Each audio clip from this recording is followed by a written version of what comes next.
Welcome to Standard Chartered Money Insights, a podcast series by Standard Chartered Bank that brings you market views and insights on the go. Welcome to Cut to the Chase. Today is Thursday, the 1st of February. I'm Daniel Lam, your host for the podcast. The Fed decided to keep policy unchanged at the first FOMC of the year. Most importantly, it stated that rate cut in March is not the base case scenario. First, let's take a look at the changes to the statement. It generally shows that the Fed is moving towards easing monetary policy. It removes the reference to any additional policy firming. It notes that risks to achieving the employment and inflation goals are moving into better balance, and it reinstated its data-dependent approach. Now, Chairperson Jay Powell acknowledged that the inflation data has been good, but it needs more of these good data to reassure policymakers that the job is complete.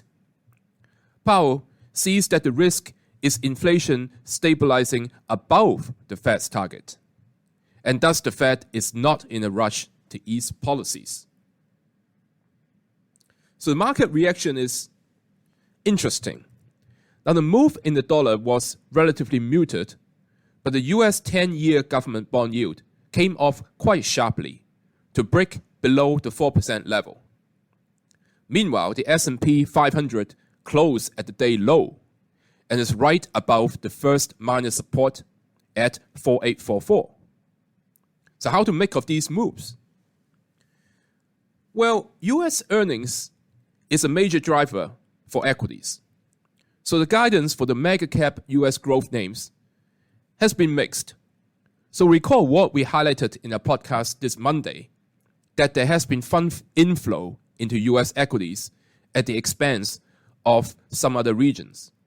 Positioning on US equities have been stretched at +1 to +1.5 standard deviation above medium to long-term averages. And globally, there has been reasonable inflow into the more defensive sectors, such as healthcare and staples, over the last 4 to 6 weeks. So here, we reiterate our idea from Monday that it would be prudent for investors to look to partly lock in profit in US equities at these levels and look to do the following. First of all, they may add back if S&P 500 corrects to 4550 to 4400 levels. Or they may consider rotating now into sectors such as healthcare, where we are overweight due to their defensive earnings, as part of our barbell approach.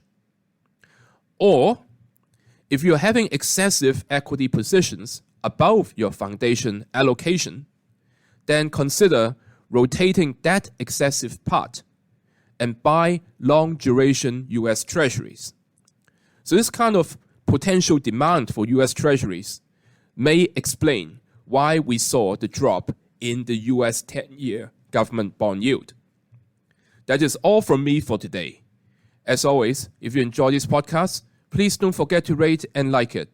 Thanks for listening, and we wish you a happy day ahead. Thank you for listening to Standard Chartered Money Insights, a podcast series by Standard Chartered Bank. For more details, visit Market Views on the Go on our website or click the link in the description.